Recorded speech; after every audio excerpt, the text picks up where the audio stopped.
Bien-aimés, bonjour. Alors, ce matin, nous avons le privilège d'écouter la parole du Seigneur. Et une fois de plus, nous lui rendons grâce pour tout ce qu'il fait dans nos vies. Amen.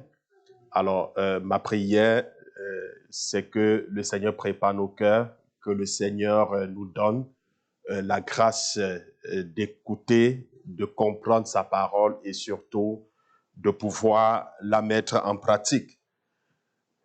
Ce matin, je voudrais nous parler de l'orgueil. L'orgueil qui est en soi-même l'essence du péché. Amen. Alors, lorsqu'on parle de l'orgueil, peut-être on va se poser la question, pasteur, pourquoi parler de l'orgueil? Parce que je trouve que c'est l'essence du péché. Amen. Oui, c'est l'essence même du péché. Alors, je pense qu'il est d'abord important que l'on puisse examiner les symptômes de l'orgueil. Vous savez, étant dans le corps médical, pour diagnostiquer une maladie, alors il faut regarder les symptômes parce que à chaque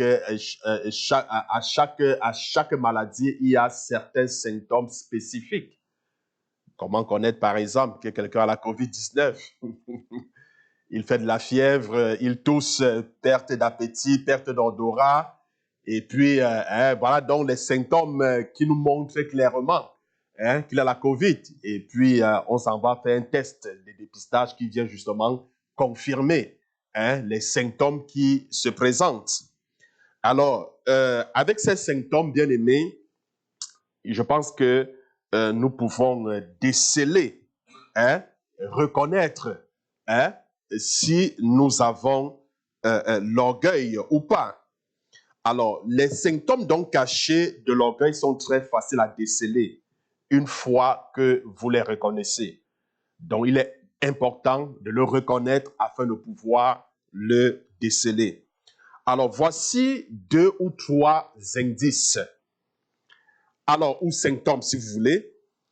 Alors, le premier, je suis plus important. Je suis plus important.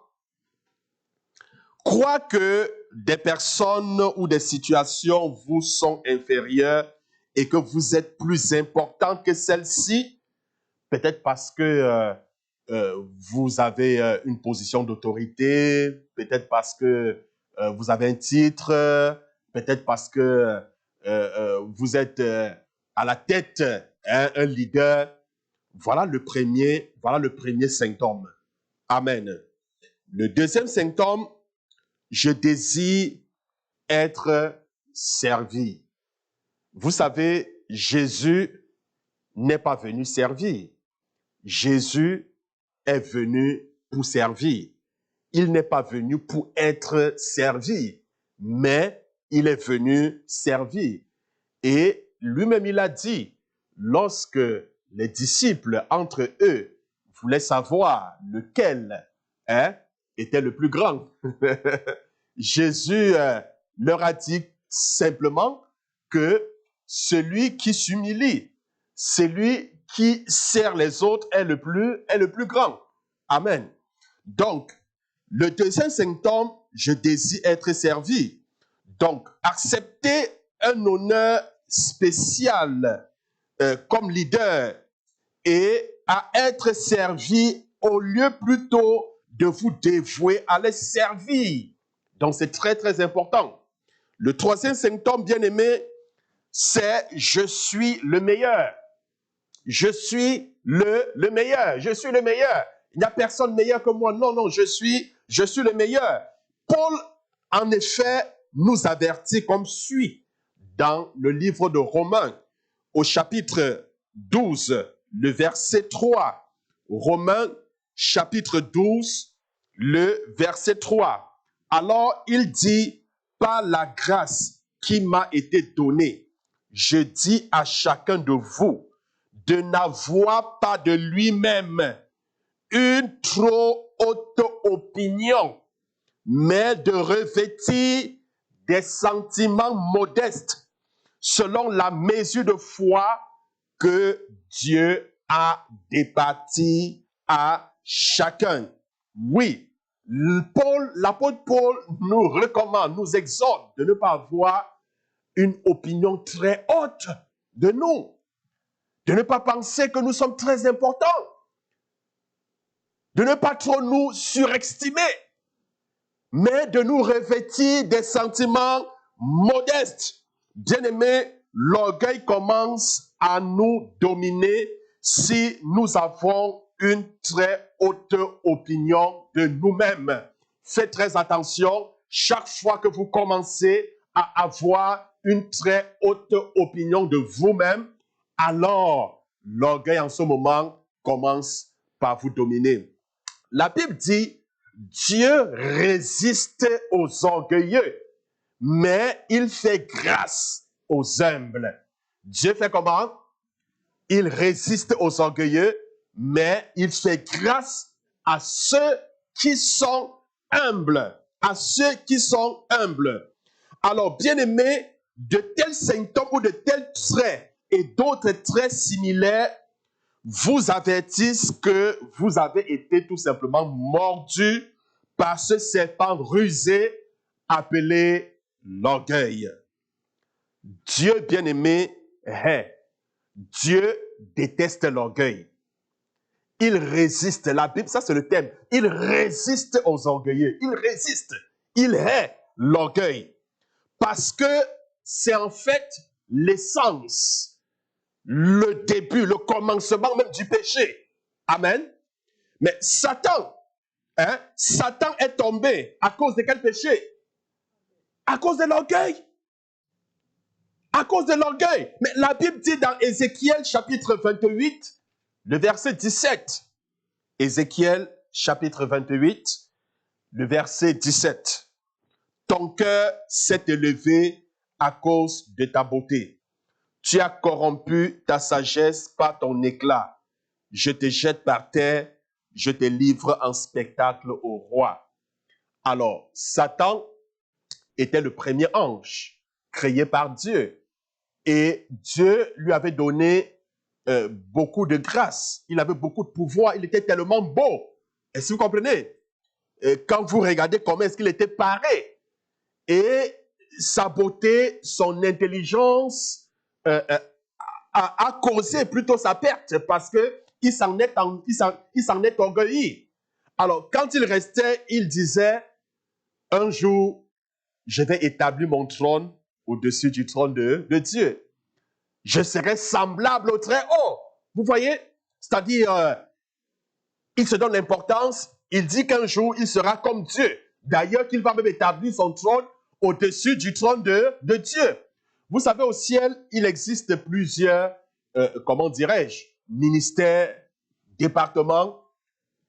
Quand nous regardons, par exemple, le ministère, le gouvernement mondial, le gouvernement de chaque pays, nous savons qu'il y a plusieurs ministères. Il y a le ministère, par exemple, de la santé. À la tête, nous avons un ministre de la santé. Nous avons le ministère de la communication. À la tête, nous avons un ministre de la communication. Nous avons le ministère des forces armées. À la tête, il y a un ministre, n'est-ce pas, de la défense. Alors, si on peut ainsi voir au ciel, il y a plusieurs ministères. Si je parle, par exemple, du ministère de la communication, nous voyons l'ange Gabriel à la tête. Ça veut dire, à chaque problème de communication, nous voyons, c'est l'ange Gabriel qui était envoyé à plusieurs reprises dans la Bible, même dans Daniel chapitre 9, chapitre 10. Lorsque Daniel a prié, il avait besoin d'une réponse par rapport à un sujet, un besoin. Dieu a envoyé Gabriel afin de lui donner la réponse dont il avait besoin. Lorsque nous prenons le ministère, par exemple, des forces armées, nous voyons l'ange Michael. Lorsqu'il y a un problème de combat de force, c'est lui, d'ailleurs, qui a envoyé. Est-ce que vous comprenez? Alors, lorsque on parle du ministère de la louange, de l'adoration, en fait, c'est un département qui était tenu par Lucifer. Parce qu'au commencement, Satan ne s'appelait pas Satan. Satan veut dire opposant, il s'appelait Lucifer. C'était un ange de lumière. Est-ce que vous comprenez? Donc, c'était donc lui qui était en charge de ce département. Donc, quand il marchait juste le pan de sa robe, il y avait des tambourins retentissaient, des mélodies. Est-ce que vous comprenez? Donc, il s'est orgueilli et cela a causé sa chute. Et quand Dieu l'a donc chassé du ciel, il a entraîné, la Bible dit, il a entraîné avec lui les 1/3 des anges. La Bible dit, Dieu ne se répand pas des dons de son appel. Est-ce que vous comprenez? Alors, lorsqu'il a chassé Satan, il n'a pas pris ses dons. Il n'a pas retiré son intelligence. Il n'a pas retiré le pouvoir qu'il avait. C'est pour cela qu'aujourd'hui, le diable va inspirer des gens qui vont chanter à sa gloire. Est-ce que vous comprenez? Vous allez voir, il y a des musiciens qui vont chanter à la gloire de Satan, qui vont partiser, et puis Satan va les inspirer, ils vont chanter à la gloire de Satan, parce que c'est un ministère où il s'y connaît très très bien. Amen. Alors, notre ministère futur, ça sera quoi? Lorsque nous serons au ciel, on va passer le temps à louer et adorer le Seigneur. Amen. Gloire à Dieu. Donc, c'est quelque chose de formidable. Alors, bien aimé, c'est le péché même. Hein? C'est l'orgueil, c'est l'essence même du péché. Et c'est ça qui a causé la chute, hein, de Satan. Et nous voyons Ève. Mais Ève est tombée. Pourquoi est-ce que Ève a failli? Pourquoi est-ce que Ève a péché? Mais parce que Satan a tout simplement flatté son orgueil. Est-ce que vous comprenez? Satan a flatté son orgueil. Et c'est la raison pour laquelle il est tombé.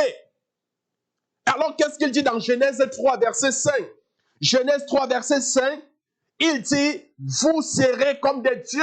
Est-ce que vous comprenez? Lorsqu'il pose la question, Dieu a-t-il réellement dit, vous ne mangerez pas de cet arbre? Mais l'homme dit, oui, Dieu a dit que nous ne mangerons pas de cet arbre. Alors il dit, mais Dieu vous trompe.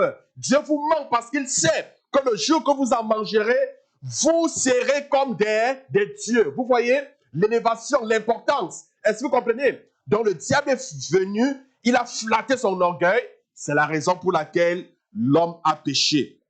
Il est certain, bien aimé, que l'orgueil causera notre chute. Ça, c'est certain. L'orgueil causera notre chute. Ça a causé la chute de Satan. Ça a causé la chute d'Adam et d'Ève. Ça a causé la chute des hommes dans l'Ancien et dans le Nouveau Testament. Aujourd'hui, l'orgueil continue à causer la chute des peuples, des hommes.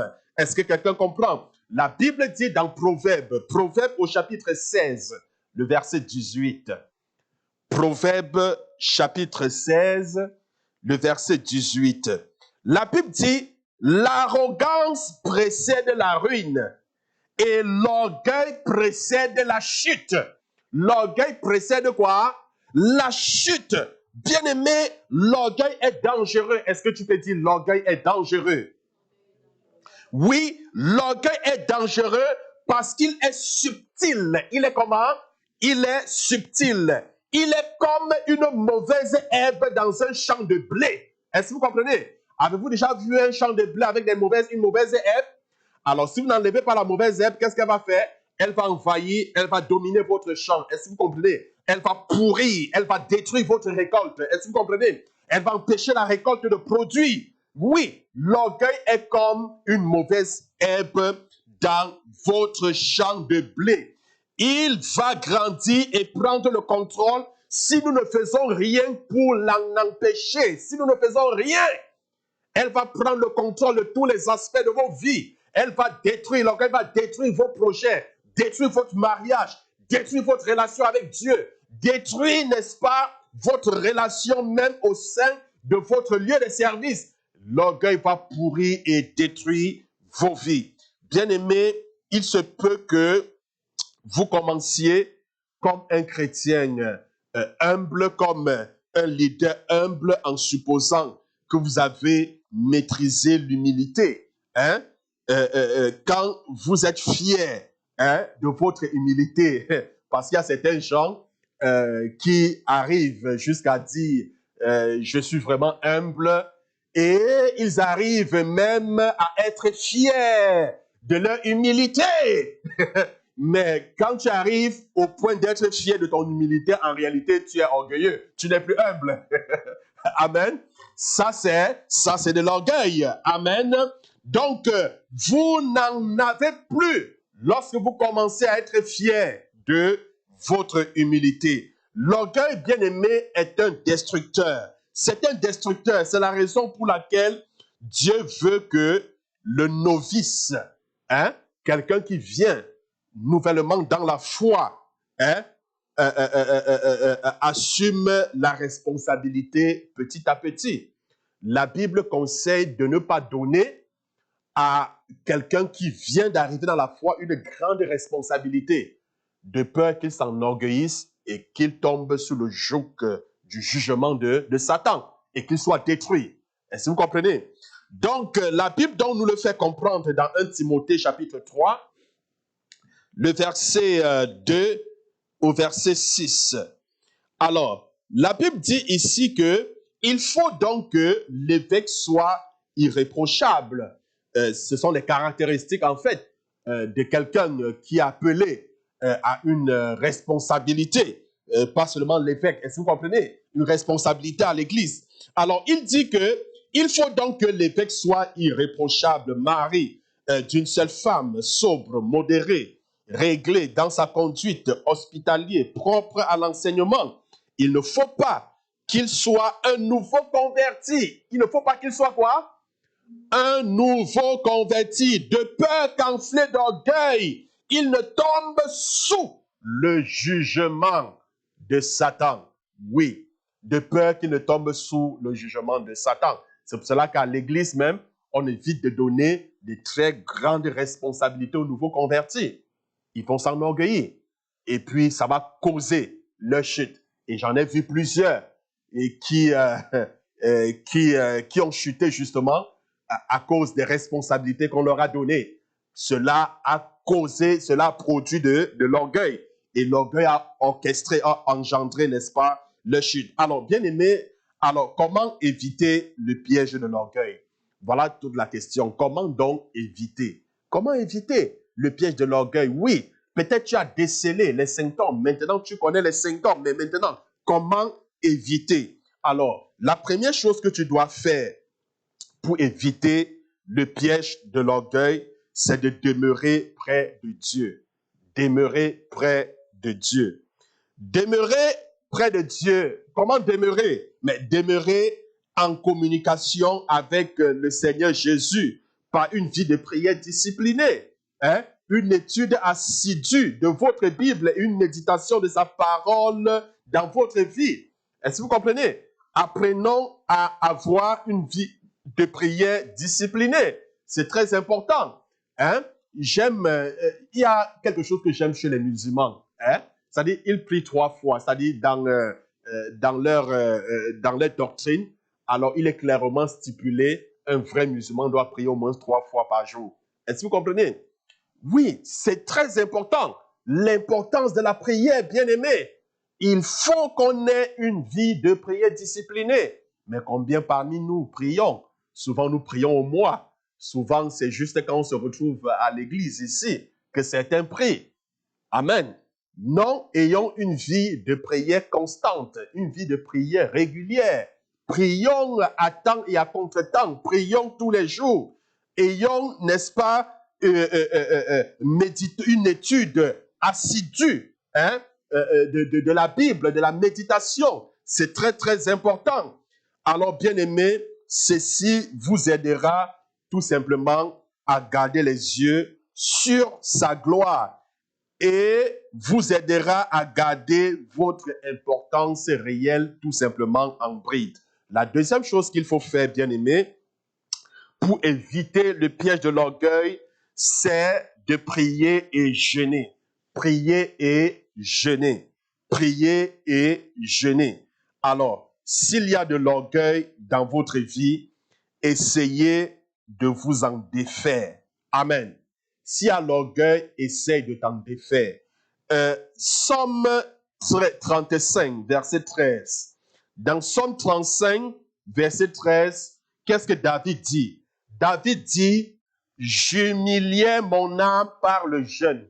J'humilie mon âme par quoi? Par le jeûne. Je priais la tête penchée sur mon sein. Oui, bien-aimé, le jeûne humilie notre âme devant le Seigneur. Le jeûne nous humilie. Le jeûne, c'est d'abord et avant tout une façon de nous humilier. Est-ce que quelqu'un comprend cela? Oui. Apprenons à jeûner, bien-aimés. Apprenons à jeûner. En le faisant constamment, nous humilions notre âme devant le Seigneur. C'est très important. Jeûne et prie. Il y en a qui ne jeûnent pas. Il y en a qui sont chrétiens, mais qui n'ont jamais jeûné dans leur vie. Ils sont chrétiens depuis 1 an, 2 ans, 3 ans, 4 ans, 5 ans. Mais ils n'ont jamais jeûné une seule fois. Même pas du matin jusqu'à 14 heures. Hein? Même pas du matin jusqu'à 2 heures. Et je ne parle pas du jeûne d'Esther. Peut-être ça c'est trop. C'est-à-dire 3 jours sans manger. Hein? Non, mais apprenons à jeûner. Allons-y progressivement. Allons-y. Demandons au Seigneur. Le Seigneur va nous donner la force. Est-ce que vous comprenez? Alors, tout c'est une question de volonté, de détermination. C'est très, très important. D'ailleurs, le jeûne en dehors d'humilier, de nous humilier notre âme devant le Seigneur, il y a des problèmes qu'on ne peut résoudre que par le jeûne et par la prière. C'est très important. Alors, bien aimé, la troisième chose qu'il faut faire pour éviter le piège de l'orgueil, c'est de demeurer près des autres. Demeurer près des autres chrétiens. Il faut demeurer près des autres chrétiens. Nous avons toujours cette tendance à être isolés. Nous avons toujours cette tendance à nous renfermer sur nous-mêmes. Est-ce que vous comprenez? Et ce n'est pas bien. Ce n'est pas bien. Alors, le leadership, le leadership vous isole des gens. Même pas seulement pour ceux qui sont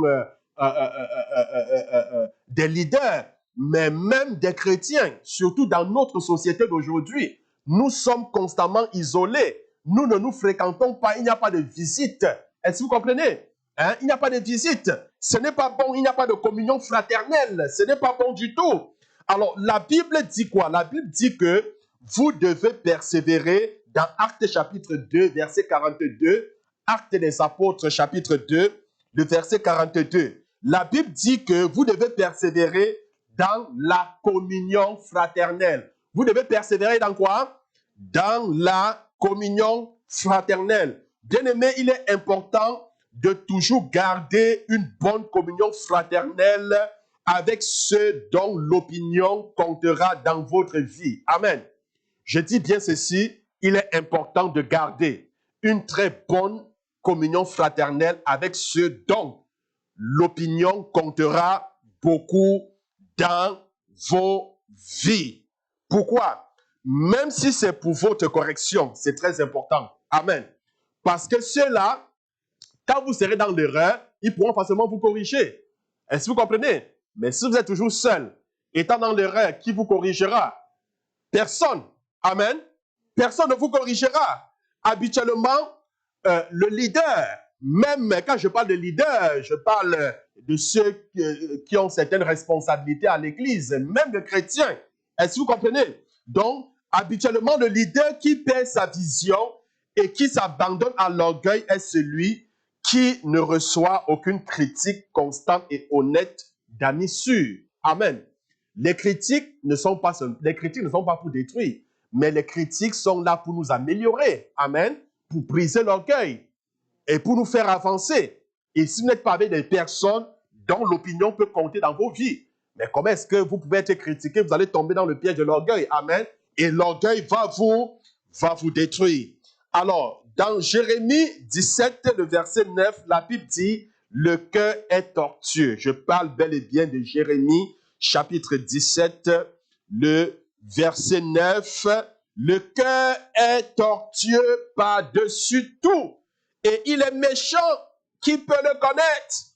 Bien-aimés, nous pouvons être certains de nous égarer à cause de l'orgueil si nous n'avons pas cette protection, qui est, n'est-ce pas, la communion fraternelle, le contact avec ceux dont l'opinion compte pour nous. Alors, bien-aimés, la quatrième chose qu'il faut faire pour éviter l'orgueil, ne cherchez pas une position.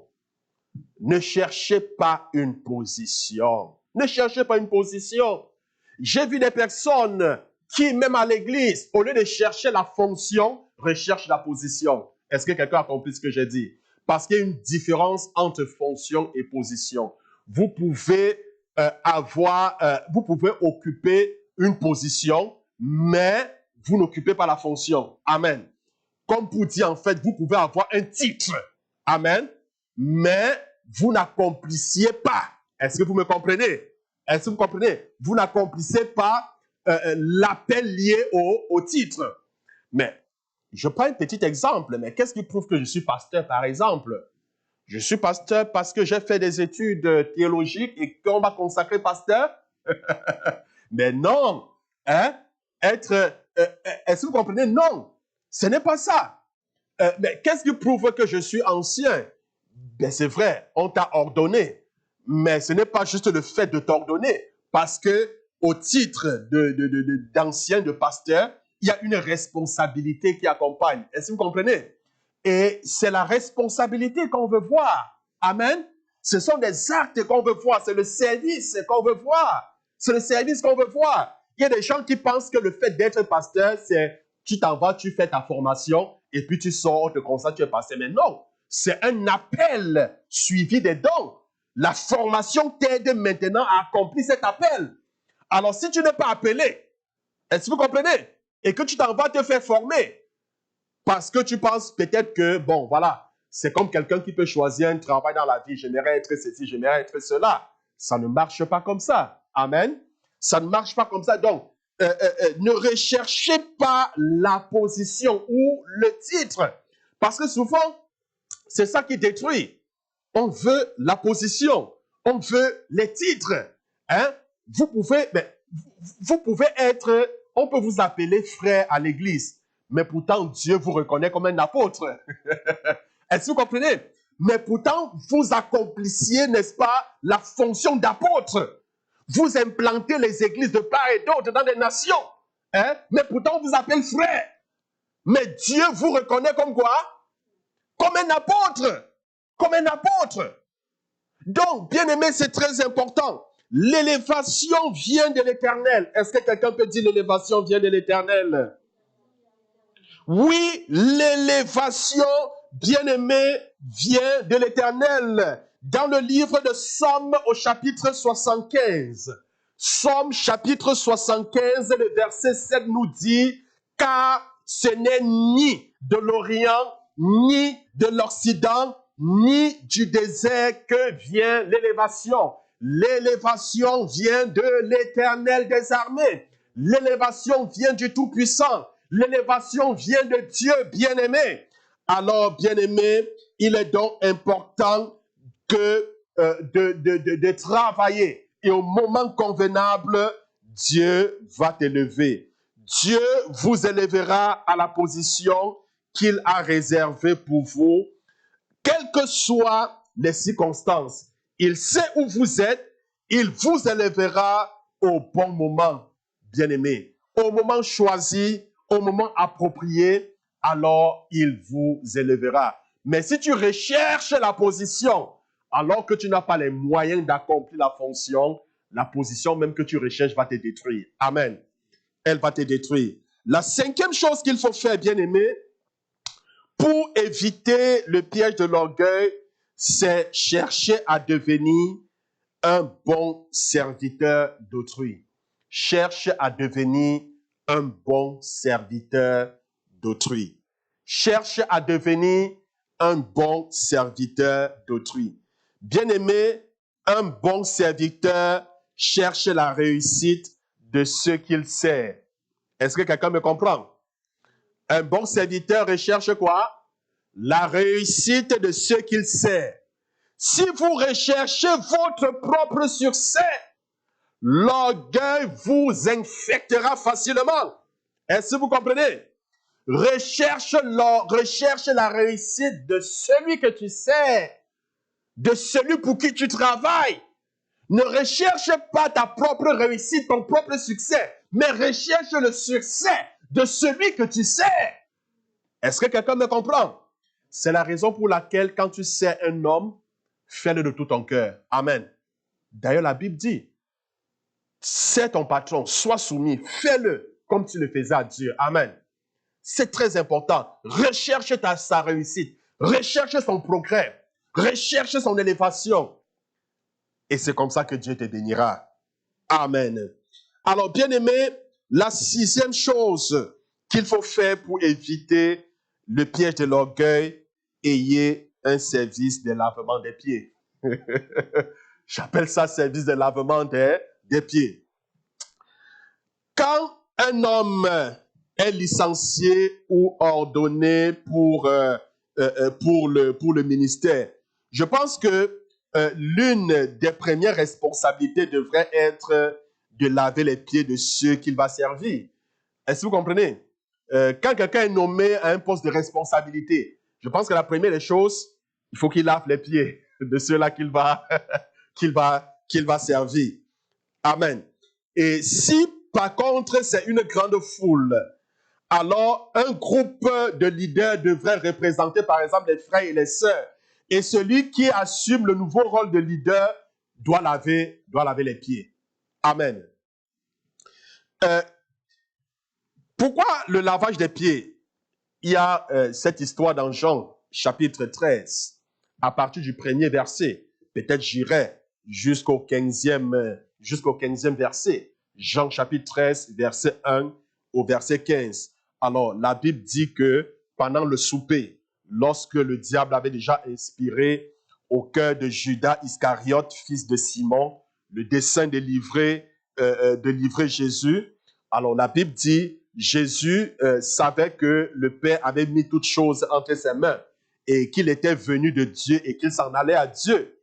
Alors, la Bible dit, étant à table avec ses disciples, il se leva, ôta ses vêtements et prit un linge dont il se ceignit. Ensuite, il versa de l'eau dans un bassin et il se mit à laver les pieds des disciples, à les essuyer avec le linge dont il était ceint. Alors, il vint donc à Simon-Pierre et Pierre lui dit, « Toi, Seigneur, tu me laves les pieds ?»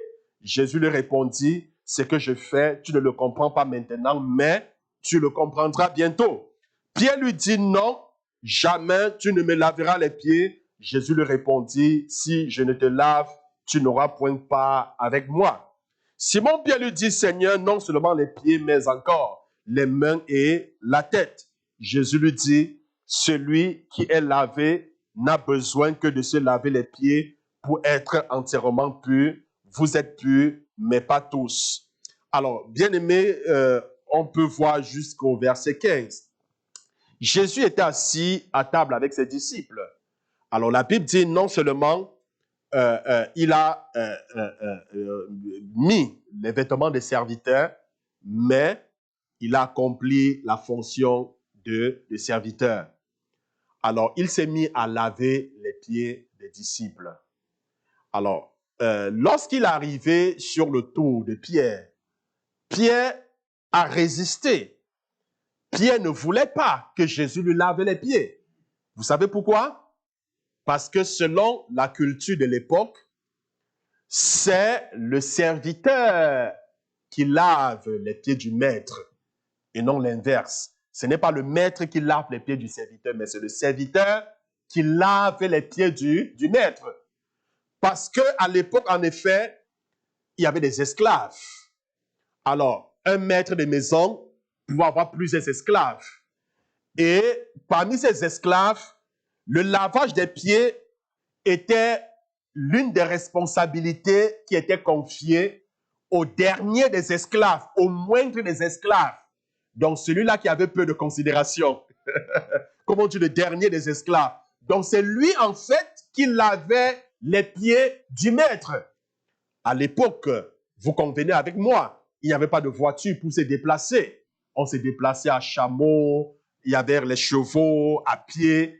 Et quand le maître se déplaçait pour une longue distance, quand il revenait, il y avait de la poussière sur les pieds. Et lorsqu'il retournait chez lui, alors c'était le dernier des esclaves qui prenait de l'eau et lavait les pieds du maître. Alors Pierre, ayant donc la culture de l'époque, s'opposa au fait que Jésus lui lave les pieds.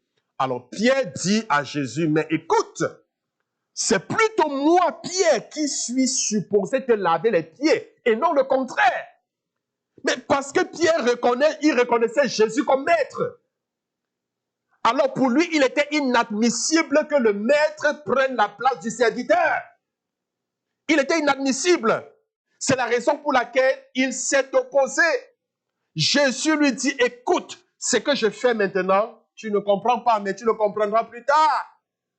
Pierre dit non, Jésus lui dit, écoute, si je ne te lave pas les pieds, tu ne pourras pas avoir part avec moi. Tu ne pourras pas entrer dans mon royaume. Et il laissa Jésus faire. Et après, qu'est-ce que Jésus dit? Écoutez, Jésus dit, vous m'appelez maître et seigneur, et vous dites bien car je le suis. Si donc je vous ai lavé les pieds, moi, le Seigneur et le maître, vous devez vous laver les pieds les uns les autres, car je vous ai donné un exemple afin que vous fassiez comme je vous ai fait. Oui, comme je vous ai fait. Mais Jésus, en lavant les pieds, il a pris la position du serviteur. Il montrait tout simplement aux disciples, au monde, qu'il n'est pas venu pour être servi, mais qu'il est venu servir. Il est venu dans une position d'humilité, humble. Amen. Il est venu servir, il n'est pas venu pour être servi. Quelle leçon d'humilité. Alors, bien-aimés, je pense également que l'une des façons importantes pour résoudre les querelles, quand la querelle éclate, par exemple, dans une église, est-ce que vous comprenez? Je pense que un service de lavement des pieds est le meilleur remède que j'ai connu. Est-ce que vous comprenez? Car il brise l'orgueil qui cause très souvent la division. Parce que très souvent, c'est l'orgueil qui cause la division. Donc souvent, vous appelez les partis, hein, tel qui s'oppose à tel, ça ne marche pas. Hein? Vous lavez les pieds les uns les autres. Ça fait comment? Ça brise l'orgueil. Amen. Ça brise l'orgueil. Donc, bien-aimé, alors, tu as mesure ce matin de déceler l'orgueil. Tu connais ce matin ce qu'il faut faire pour éviter l'orgueil. Quelle est ta décision, bien-aimé? Ne perds pas de vue, Dieu résiste aux orgueilleux, mais il fait grâce aux humbles. N'oublie pas que l'orgueil causera ta chute. Alors, si tu décèles les indices d'orgueil, il faudrait que tu t'en débarrasses le plus tôt possible. Alors, pour être sauvé de la chute causée par l'orgueil, je voudrais tout simplement ce matin que tu répètes cette prière après moi. Je voudrais que tu répètes cette courte prière comme si elle venait de toi-même. Que tu la répètes avec foi.